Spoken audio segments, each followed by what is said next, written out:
Jon Jones was on a podcast. What is the name of this podcast? It's called No Scripts Podcast. No Script. You big fan? Huge. The No Scripts podcast. Jon Jones was on this podcast. I guess it was over the last couple of weeks. It was clearly around the time that he was in Nashville for the Dirty Boxing event because he's wearing similar clothing. He talked about a few things, and I did want to shine a light on these things. First, let's play him talking about the Dana White situation and how it was all handled, the offer from Tom, and his desire to make amends. Here it is. Take a listen, and then we'll react. I think my most immediate goal is to try to be on the White House card. Okay. And you talking to Dana? How's he feeling? You know, I'm giving Dana his space. You know, Dana has changed my life. Yes, he has changed my life. He's changed my children's lives. Yeah. And I'm forever grateful to him. Okay. And we had a verbal agreement that didn't go over.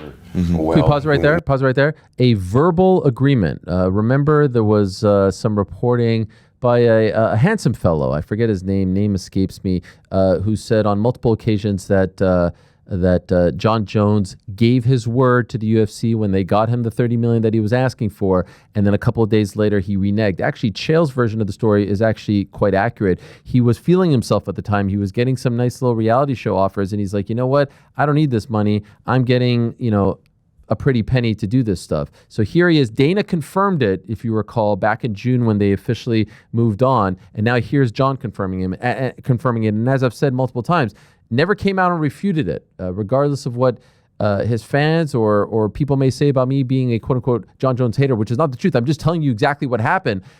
He never refuted it. Now here he is confirming it. So I appreciate that. Please continue. Nothing was finalized, but I do admit guilt, not guilt, but I was wrong. You'll make it right at the White House. The way things went down, I was wrong, and I wish that I could see him face to face and just apologize to him, and so that we can let bygones be bygones and get back to making some major money for the sport, and really entertaining these fans. He's a businessman, and there's no doubt that you are his favorite fighter of all time. There's the memes of it. He loves you. It's a matter of time. When he's feeling me, I think I'm one of his favorite fighters. Yeah. When he's not feeling me, I'm probably the reason why he has a bald head. I think that host was feeling Jon Jones there. I mean, golly, the glaze. What gave you that impression? Oh, wait till you see the other clips. Forget this one. I mean, D1 glazing. The Aspinall just a matter of time. The Aspinall clip made me blood red mad. So okay, well, just on this one, I mean, Jon is fully, other than saying, the amount, saying it's on me, it's my bad. A little surprising. It's what? 5 months later, and they haven't met. They haven't talked. Like, you would think, hey, can we meet? I'll fly to Vegas. Let's go out. I'll meet you in your office anytime you're ready. I'll fly to any event, whatever. Would suggest, I don't know if you guys feel otherwise, it would suggest Dana was pretty pissed that he gave him his word and he backed out on the word. That's what it seems like to me. But he's continuing with this thing that he wants to be on the White House card. He wants to make it up. He wants the opportunity. Now, he doesn't want the fight. To the best of our knowledge, they never talked about an Alex Pereira fight. They wanted him to fight Tom Aspinall. And he had agreed, and then he reneged. And so there's no indication. One would think that they would see the light and say, hey, Pereira versus Jones makes a lot of sense. Jones isn't holding up a division. He doesn't have to fight anyone in particular, and Pereira could just move up and give up that title, and we could do Yuri versus Carlos Alberg. One would think that they would be interested in it. The question is, can Dana get over his disappointment, his anger towards Jon reneging on his word? But this was kind of the first time that Jon confirmed that, yes, he did in fact give his word, and he did back out. Just think about the way that Dana White talks about Conor and his participation in this card, which is where we're in lockstep. We're talking to Conor every day. It seems like there's that, and then there's the Jon Jones where it's like, don't want to talk about it. Jon Jones is the only one talking about it, completely one-sided. To me, Jon Jones feels like the break glass in case of emergency option for the UFC, right? Like if Conor can't do it, then you get over it, you swallow your pride, and you hit up Jon Jones. But until Conor McGregor's out, I feel like Jon's on the outs.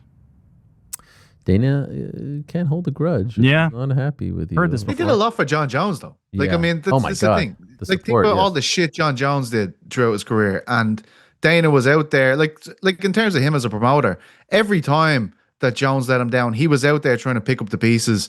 Like sometimes it was absolutely ridiculous, the shit that was going down. And he was always there. And then it comes to this moment where he puts his neck on the line, says, I am guaranteeing you this fight. It's 110% happening. He doesn't show up. I like, it's Dana White. Of course he's going to be fucking pissed off. Like, that doesn't strike me as strange at all. You're completely right and completely accurate in everything you're saying, but let's not act like this is charity from Dana White, right? Like going out there and defending Jon all the times he has.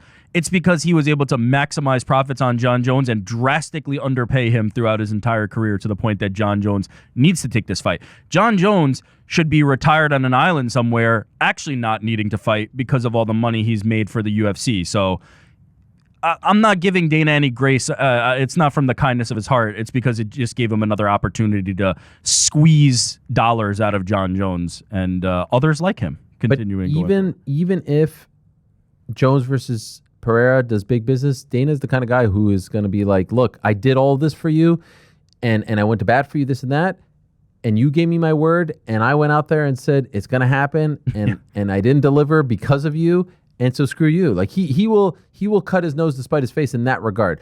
But what if Conor can't go?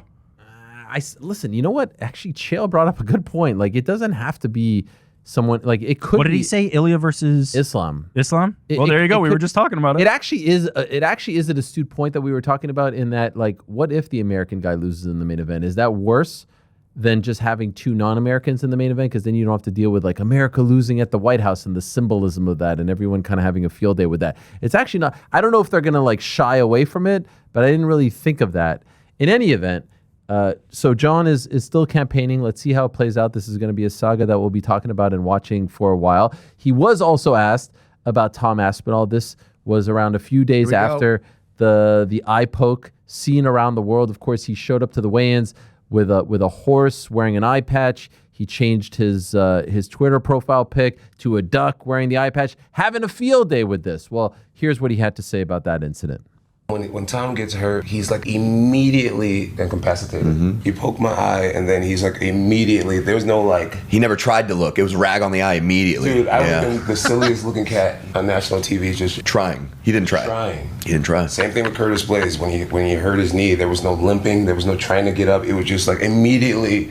Yep. Oh, burn my village. I can't go on. Like, he doesn't have the dog in him. Yeah, that killer be killed. Immediately quits. Yeah. When he got tapped out with an ankle lock, there was no trying to fight his hands. There were no trying to. He immediately quit. You see the pattern of it. Immediately. Yeah. And I noticed the profile pic change, and then you had some on your horse too, similar. Yeah. What's with the? I'm just having fun. You having fun with the eye patches? I'm having fun with it. Yeah. Okay. It's like he had at it with me. He had a long time coming at me. So it's to keep the fans engaged. Of course. It's just to keep things fun. The best part about it is, like, what did Tom actually say about Jon? Like he never really played into, I guess he held up like a little duck and all that stuff, the horror. But yeah, the glazing was just.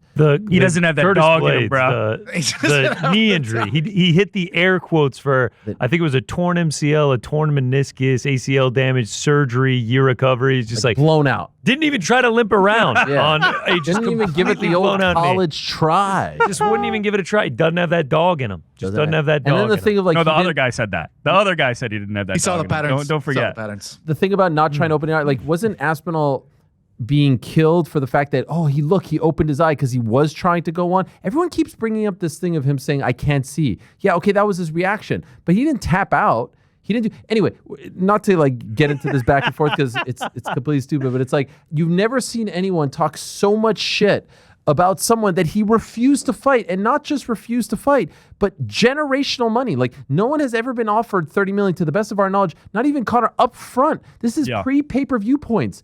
And you said no.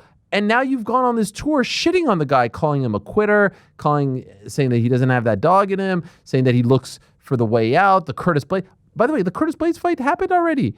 The ankle lock that you're talking about happened already. The poke happened after you said no, but like, if there were patterns, why didn't you fight the guy?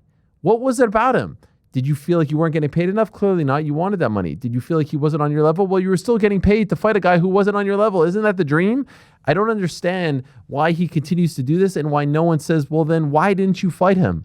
Why I see a lot of people saying that, by the way. No, the to his face? Yeah. To his face. Not to his face. The comments all say that.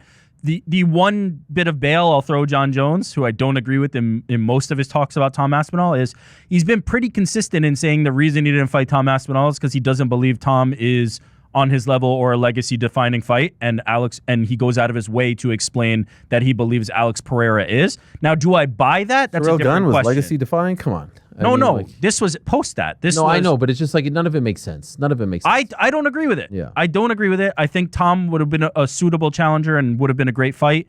But he's been consistent in that regard, that saying Alex Pereira is the type of fighter I want to fight, and Tom Aspinall, quite frankly, isn't. But to your point, if you truly feel that way, $30 million to fight some guy that you don't think is going to do you any $30 million damage, is pretty legacy defining. and then you just go fight Alex after that. That makes a lot of sense to me financially. But yeah, I don't agree with most, but he is pretty consistent in saying Alex is a guy that I want to fight, Stipe is a guy that I want to fight, and Tom is not.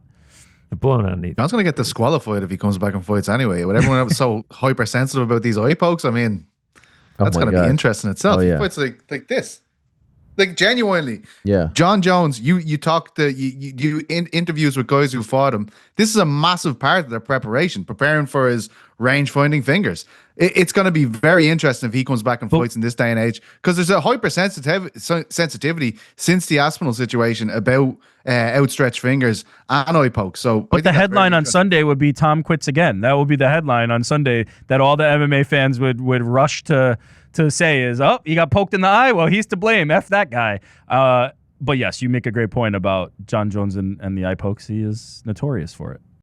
Thanks for watching this video. Before you go, if you haven't already, hit that subscribe button for us. Also, give us a thumbs up, leave a nice comment. These things go a long way. And while you're here, do check out the rest of the channel. We've got live shows and full interviews, clips, and a whole lot more. We're doing big things here, and we appreciate your support very much.